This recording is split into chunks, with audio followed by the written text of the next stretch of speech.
ओम नमः शिवाय। दोस्तों आपका हमारे चैनल पर स्वागत है।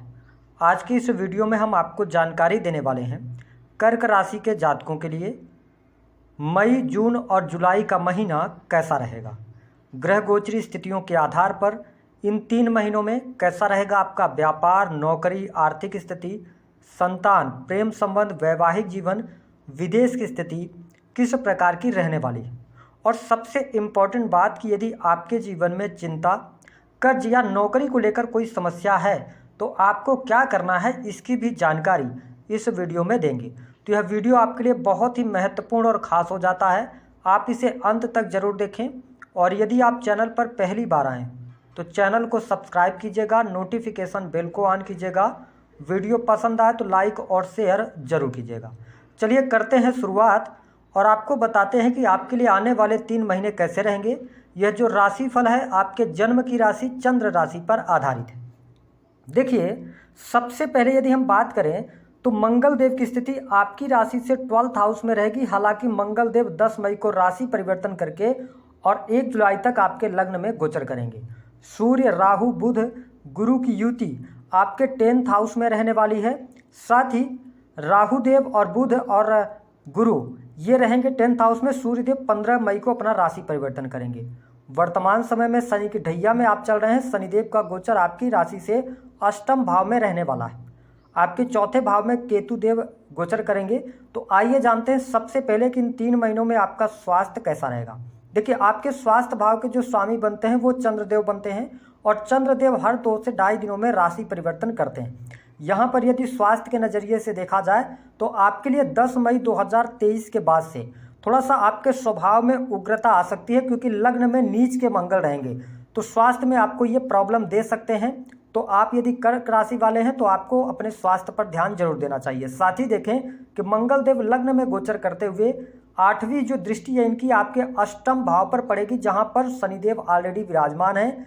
तो कर्क राशि वालों को 10 मई से लेकर और 1 जुलाई तक अपने हेल्थ का बहुत ज़्यादा ध्यान रखना होगा, क्योंकि यहाँ पर चोट चपेट दुर्घटना होने की भी संभावनाएं बनती हैं। क्योंकि लग्न में नीच के मंगल का होना, 8th भाव में शनि पर दृष्टि पड़ना, ये थोड़ा सा नेगेटिव आपके स्वास्थ्य के लिए रहेगा। हालांकि मंगल का गोचर जब आपकी राशि से 2nd हाउस में हो जाएगा तो वहाँ पर परिस्थितियाँ आपके लिए अच्छी रहेंगी। देखिए, जब लग्न में नीच का मंगल होता है तो व्यक्ति में क्रोध बहुत ज़्यादा आ जाता है, उग्रता आ जाती है स्वभाव में। तो इस चीज़ का आपको ध्यान रखना होगा। बात कर लेते हैं आपके लिए कि किस प्रकार की स्थिति रहेगी विद्यार्थियों के लिए। तो देखिए, आपके जो 5th भाव के स्वामी बनते हैं वो बनते हैं मंगल देव, और मंगल देव नीच के होके आपके लग्न में गोचर करने वाले हैं। 10 मई 2023 तक का समय स्टूडेंट विद्यार्थियों के लिए अच्छा है। उसके बाद जब लग्न में मंगल आ जाएंगे तो आपको परिश्रम के बाद ही लाभ मिलेगा। और वैसे भी आप शनि की ढैया में चल रहे हैं, तो जो विद्यार्थी हैं, स्टूडेंट हैं, उनको थोड़ा ध्यान रखना होगा, है ना। अपनी पढ़ाई को लेकर मन में कहीं ना कहीं से बहुत सारे विचार आ सकते हैं या पढ़ाई में आपका मन नहीं लगेगा। एक बात आपके लिए यहाँ पर पॉजिटिव दिखाई देती है कि गुरुदेव बृहस्पति 10th भाव में बैठकर और 9वीं दृष्टि से आपको कहाँ पे आपके 6ठे भाव को देख रहे हैं। तो कॉम्पिटिटिव एग्जाम अगर आप दे रहे हैं उसके लिए समय अनुकूल रहेगा। वहाँ पर आपको सफलता मई के महीने में दिखाई दे रही है। यदि कोई कॉम्पिटिटिव एग्जाम मई के महीने में आप देते हैं तो यहाँ पर आपको उस एग्जाम में सफलता प्राप्ति की योग, कोई रिजल्ट आना है तो उसमें भी सफलता दिखाई दे रही है। साथ ही जून का जो महीना होगा वह भी आपके लिए पढ़ाई लिखाई या कंपटीशन के क्षेत्र के लिए अच्छा रहेगा। तो ये स्थिति आपके लिए बहुत अच्छी रहेगी। जो स्टूडेंट इसके अतिरिक्त कोई एजुकेशन ग्रहण कर रहे हैं उनको मेहनत के बाद ही सफलता प्राप्त होगी। बात करते हैं आपके लिए संतान की स्थिति कैसी रहेगी। देखिए, संतान को लेकर आप में चिंताएं बढ़ जाएंगी। संतान को भाव के स्वामी आपके लग्न में चले गए हैं तो आप अपने संतान को लेकर चिंतित रह सकते हैं, लेकिन कुल मिलाकर संतान आपकी प्रगति करने वाली होगी। संतान की पढ़ाई लिखाई, उनके स्वास्थ्य को लेकर जो चिंताएं रहेंगी वह मई के महीने में दूर होती नजर आएंगी। जून के महीने में संतान की सेहत को लेकर आप देखेंगे कि थोड़ी छोटी मोटी समस्या आ सकती है, तो उनके सेहत का आपको ध्यान अवश्य रखना चाहिए। जुलाई का महीना जैसे ही 1 जुलाई 2023 आता है तो जुलाई का पूरा महीना आपके संतान के लिए अच्छा है।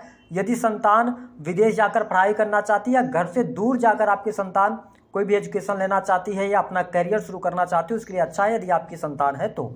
बात कर लेते हैं कि जो कर्क राशि वाले संतान प्राप्ति का सपना देख रहे हैं उनके लिए क्या स्थिति है। स्थितियां अच्छी बनी हुई हैं, लाभ प्राप्ति के योग दिखाई दे रहे हैं। हालांकि जो माताएं बहनें हैं, अगर आप गर्भवती हैं तो आपको जून के महीने में ज़्यादा सावधान रहना होगा। अगर देखा जाए तो आपके लिए पारिवारिक जीवन की स्थिति कैसी रहेगी। देखिए कर्क राशि वालों, यहाँ पर आपको बहुत अच्छी सफलता प्राप्त होती नजर आ रही है। देखिए पहली बात तो आपके जो सेकंड हाउस के लॉर्ड बनते हैं वो सूर्यदेव बनते हैं। 15 मई 2023 तक राहु सूर्य का ग्रहण योग तो जरूर लगा है, लेकिन सूर्यदेव 10th हाउस के अंदर है, अपनी उच्च राशि में। उसके बाद सूर्य का जो ट्रांजिट होगा वो 11th हाउस में होगा। तो कुल मिलाकर हम ये कह सकते हैं कि आपके परिवार की स्थिति बहुत अच्छी है। सेकंड हाउस पर गुरुदेव बृहस्पति की अमृतमय दृष्टि पड़ रही है, साथ ही आपके 4th हाउस पर भी गुरुदेव बृहस्पति की दृष्टि पड़ रही है। तो ये कहा जा सकता है कि आपका पारिवारिक जीवन इन 3 महीनों में अच्छा रहने वाला है। परिवार में खुशहाली का माहौल रहेगा। घर परिवार में कोई शुभ अथवा धार्मिक आयोजन होने के प्रबल योग दिखाई देते हैं। आप किसी शादी फंक्शन समारोह में शामिल भी होने वाले हैं। तो आपके पारिवारिक जीवन के लिहाज से समय अच्छा है। भाई बहनों से लाभ मिल रहा है। भाई बहनों के करियर में भी शुभता आपको देखने को मिलेगी। तो ये 3 महीने काफ़ी अच्छे हैं, कोई दिक्कत नहीं आने वाली है। बात कर लेते हैं आपके लिए यहाँ पर वैवाहिक जीवन की स्थिति कैसी रहेगी। देखिए सप्तम भाव के जो लॉर्ड बनते हैं वो लग्न में ही चले गए हैं। तो कर्क राशि वालों के लिए वैवाहिक जीवन के लिहाज से समय अच्छा है। जीवन साथी का सहयोग मिल रहा है। अब इसमें एक चीज़ ये होगी कि लग्न में जब तक नीच के मंगल रहेंगे ना, तो आप क्रोधी बहुत ज़्यादा हो जाएंगे। आपके पार्टनर के द्वारा कही गई बातें आपको बहुत ज़्यादा बुरी लग सकती हैं। ये स्थिति आपको देखने को मिलेगी, तो आप थोड़ा सा ध्यान दें। हालांकि मंगलदेव भले ही नीच के होंगे, लेकिन ये सप्तम दृष्टि से आपके सप्तम भाव को देखने वाले होंगे। तो यहाँ पर आपके वैवाहिक जीवन में कोई बहुत ज़्यादा दिक्कत नहीं है। एक बात का आपको ध्यान रखना होगा कि जो जून का महीना होगा, इस महीने में आपके जीवन साथी के हेल्थ को लेकर आपको प्रॉब्लम्स क्रिएट हो सकती हैं। उनके हेल्थ पर खर्च हो सकता है, ये स्थिति दिखाई दे रही है। एक बात का और आपको ध्यान रखना है कि मई के महीने में मंगल के गोचर अवधि के दौरान अपने स्वभाव को आप थोड़ा सा अच्छा रखेंगे तो बढ़िया रहेगा, अन्यथा वाद विवाद में पढ़ सकते हैं, ये स्थिति दिखाई दे रही है। हाँ, एक चीज़ और आपके लिए बहुत अच्छा है। कर्क राशि वालों, आपको बता दें कि आप मई के महीने में यदि कोई प्लानिंग कर रहे हैं प्रॉपर्टी लेने की, भूमि भवन वाहन से संबंधित आप कार्य करना चाहते हैं, कोई आपने प्रॉपर्टी देख रखी थी, योग नहीं बन रहे थे, बहुत अच्छे योग बने हुए हैं, यहाँ पर आपको लाभ प्राप्त हो जाएगा। तो प्रॉपर्टी लेने के योग दिखाई देते हैं। क्रय विक्रय से प्रॉपर्टी के आपको लाभ दिखाई दे रहा है। साथ ही आप भवन निर्माण, मकान निर्माण का कार्य भी शुरू करा सकते हैं। यह सपना आपका पूर्ण होगा। गुरुदेव बृहस्पति की सप्तम दृष्टि आपके 4th हाउस सुख साधन के भाव पर पड़ रही है, तो सुख सुविधाओं में भी वृद्धि होने वाली है। यह स्थिति आपके लिए बहुत बेटर है। अब बात कर लेते हैं आपके लिए कि प्रेम संबंध की स्थिति कैसी रहेगी। देखिए इन 3 महीनों की अगर हम बात करें, 10 मई के बाद से आपके जीवन में प्रेम बहुत ज़्यादा हावी रहेगा। कर्क राशि वालों, आपके मन मस्तिष्क में आपके पार्टनर को लेकर बहुत ज़्यादा विचार चलते रहेंगे, है ना, या आप अपने लव लाइफ को लेकर बहुत ज़्यादा चिंतित रह सकते हैं। तो आप यदि इस वीडियो को देख रहे हैं तो इस चीज़ का ध्यान रखें कि अपने आप को केवल आप प्रेम लाइफ में ही उलझा के न रखें। जो स्टूडेंट या विद्यार्थी इस वीडियो को देख रहे हैं, अगर आपका रिलेशनशिप पहले से चल रहा है तो कोई बहुत ज़्यादा प्रॉब्लम या समस्या दिखाई नहीं देती। हमने आपको बताया कि थोड़ा सा स्वभाव आपका बहुत ज़्यादा गर्म स्वभाव हो जाएगा, ऐसी स्थिति दिखाई दे रही है। या आप कोई भी डिसीजन लेंगे, बड़ा इमीडिएट डिसीजन लेंगे। तो लव लाइफ में कोई भी परिवर्तन या कोई भी बात अगर होती है तो उसको सुलझाने का आप प्रयास करेंगे तो अच्छा है, अन्यथा यहाँ पर निगेटिव परिणाम मिलेंगे, क्योंकि मंगलदेव पंचम भाव का स्वामी नीच का हो जाएगा तो आपको अच्छे परिणाम नहीं देगा। इस बात को आपको ध्यान रखना है। व्यवसायिक जीवन कैसा रहेगा? व्यवसाय के लिए समय बहुत अच्छा है। 15 मई 2023 के बाद आपके काम कारोबार में तरक्की, रुके हुए कार्य आपके बन जाएंगे। बिजनेस कर रहे हैं उसमें सफलता मिल जाएगी। प्रॉपर्टी डीलिंग, इलेक्ट्रॉनिक गैजेट्स, या आप किसी भी ऐसा कार्य कोई भी कर रहे हैं जो कि स्पोर्ट्स के सामान बेचने का है ना।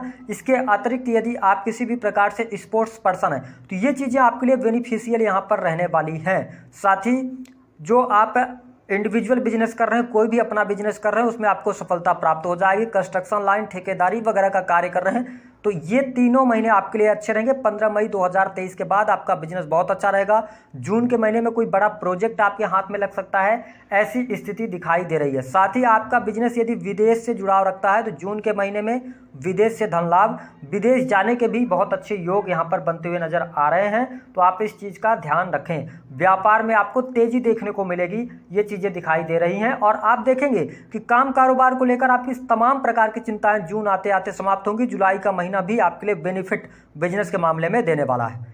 इसके साथ पार्टनरशिप में यदि कार्य कर रहे हैं तो पार्टनरशिप से भी लाभ होगा। अब हम बात कर लेते हैं नौकरी के मामले के लिए। देखिए, जो कर्क राशि वाले जातक पहले से सरकारी क्षेत्र के अंदर कार्यरत हैं, उनको लाभ अवश्य प्राप्त हो रहा है, पदोन्नति के योग बनेंगे, काम कारोबार आप जो करेंगे उसकी प्रशंसा आपको देखने को मिलेगी। अब देखिए कि राहु गुरु का चांडाल योग 10वें भाव में बना हुआ है। इस बात का आपको ध्यान रखना है कि अपने सरकारी क्षेत्र के अंदर आपको कोई भी अनलीगल कार्य नहीं करना है, या जो आपके कर्म क्षेत्र में विपरीत लिंग के जातक अथवा जातिका उनके से आपको बहुत ज़्यादा नहीं उलझना है। इस बात का ध्यान रखेंगे तो आपके लिए सरकारी क्षेत्र अच्छा है। शिक्षा के क्षेत्र में सफलता, अगर आप एजुकेशन सेक्टर में हैं तो प्रमोशन मिल सकती है, और इसके साथ साथ लॉ का फील्ड, जुडिशरी का फील्ड, ये बहुत अच्छा रहेगा। शनिदेव अष्टम भाव में बैठकर आपके 10वें भाव पर दृष्टि डाल रहे हैं नीच की, तो ध्यान रखें कार्यस्थल पर कोई भी ऐसा अनलीगल कार्य न करें, नहीं तो आगे चल के आप फंस जाएंगे। यदि आप लीगल तौर पे आगे बढ़ते हैं तो सरकारी क्षेत्र के लिए आपके लिए स्थितियां बेहतर रहेंगी। इसके अतिरिक्त यदि आप प्राइवेट सेक्टर में कार्य कर रहे हैं, काफ़ी लंबे समय से कोई परिवर्तन आप करना चाह रहे थे, तो आपके लिए मई का महीना अच्छा रहेगा। मई के महीने में आप परिवर्तन की तरफ आगे बढ़ सकते हैं। नई नौकरी, नई अपॉर्चुनिटीज भी आपको मई और जून के महीने में देखने को मिलने वाली है। यदि आप मल्टीनेशनल कंपनीज के अंदर कार्य कर रहे हैं, या आप ऐसी किसी कंपनी के अंदर कार्य कर रहे हैं जो कि सेल्स, मीडिया, मार्केटिंग का है, तो यहां पर आपको विदेश जाने का मौका प्राप्त होगा, तो ये स्थिति आपके लिए बेहतर रहेगी। इसके अतिरिक्त यदि देखा जाए धन की स्थिति, तो धन के लिहाज से बहुत अच्छा समय है।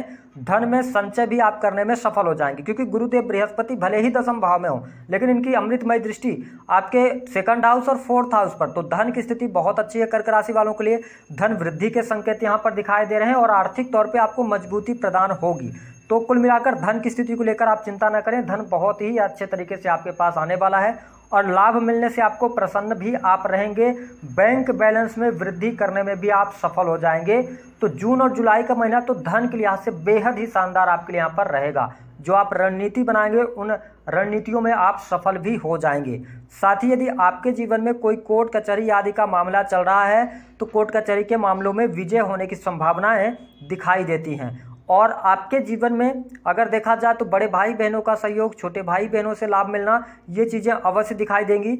यदि आप कर्ज में बहुत ज़्यादा दबे हुए हैं तो कर्ज से मुक्ति के योग दिखाई देंगे, क्योंकि गुरुदेव बृहस्पति की जो 9वीं दृष्टि है वो आपके 6th हाउस पर पड़ रही है, और 6ठे भाव के स्वामी 10वें भाव के अंदर गोचर कर रहे हैं। तो ये स्थिति आपके लिए प्लस में रहने वाली है, क्योंकि गुरुदेव बृहस्पति आपके 6ठे और 9वें भाव के स्वामी हैं। तो कैरियर के मामले में भाग्य का सहयोग, शत्रुओं को पराजित करने में सफल होंगे, और यदि आपको कोई गंभीर बीमारी चल रही थी तो उससे भी आप बाहर निकलेंगे। इमोशनल प्रॉब्लम रहेगी, और थोड़ा चोट चपेट से बचाव करें। वह कौन से 3 काम है? यदि आपके जीवन में बहुत ज़्यादा चिंता चल रही है कर्क राशि वालों, आप हर छोटी छोटी बात पर कहीं ना कहीं से आपको टेंशन बनता है, तो आप समझ लीजिए कि आपकी जन्म पत्रिका में चंद्रमा की स्थिति खराब है। यदि चंद्रमा की स्थिति खराब है तो आपको बहुत जल्दी डिप्रेशन होता है, चिंता होती है, छोटी छोटी बातों पर गुस्सा आता है, तो आपको बहुत ही जल्दी भगवान शिव के शरण में जाना चाहिए, और प्रत्येक सोमवार को उनको सफ़ेद रंग के पुष्प अर्पित करने चाहिए, और ओम नमः शिवाय का जप करना चाहिए। दूसरी स्थिति कि चंद्रमा को मजबूत करने के लिए आप एक काम कर सकते हैं कि आप एक चांदी की डिब्बी लें, उसमें थोड़ा सा चावल भर लें सोमवार के दिन, और उस डिब्बी को बंद करके लाल रंग के कपड़े में भरकर मतलब लपेट कर और अपने पास में रखें। इससे चंद्रमा मजबूत होगा, तभी आप इमोशनल तौर पे मजबूत हो पाएंगे। दूसरी स्थिति कि यदि आपके जीवन में बहुत ज़्यादा कर्ज चढ़े हुए हैं, तो आप ये समझ लीजिए कि आपके जीवन में कहीं ना कहीं से मंगल की स्थिति खराब है। मंगल की स्थिति अच्छी करने के लिए आपको किसी भी हनुमान मंदिर में कम से कम 7 मंगलवार बूंदी के लड्डू और जय श्री राम के नाम का झंडा आपको उस मंदिर में ले जाके लगाना चाहिए, अथवा वहां पर चढ़ाना चाहिए हनुमान जी को, और वहीं पर बैठकर प्रार्थना करना है हनुमान जी से कि आपके जीवन में जो कर्ज की समस्या है उसको दूर करें। धीरे धीरे करके आप देखेंगे कर्ज की समस्या दूर होगी। तीसरी स्थिति कि यदि आपके जीवन में नौकरी को लेकर समस्या आ रही है, तो देखिए मंगल से भी आपको लाभ मिलेगा। और दूसरी स्थिति कि आप गुरुदेव बृहस्पति और सूर्य के उपाय करें, तो इसमें सबसे अच्छा ये रहेगा कि आप केसर का तिलक मस्तक पर लगाएं, इससे सूर्य भी मजबूत होंगे और साथ ही गुरुदेव बृहस्पति भी मजबूत होंगे, जिससे कि आपकी नौकरी की समस्या दूर होगी। यदि आपके नौकरी में बार बार लगती है, छूटती है, या आपकी पीठ पीछे षड्यंत्र होते हैं, तो आपको सूर्य को मजबूत करने के लिए भगवान सूर्य को अर्घ देना शुरू करना है। और जब आप अर्घ देंगे तो जो आप जल लेंगे उसमें लाल मिर्च के 21 दाने आप डालकर और इसके बाद अर्घ दीजिए। देखिए आपके जीवन में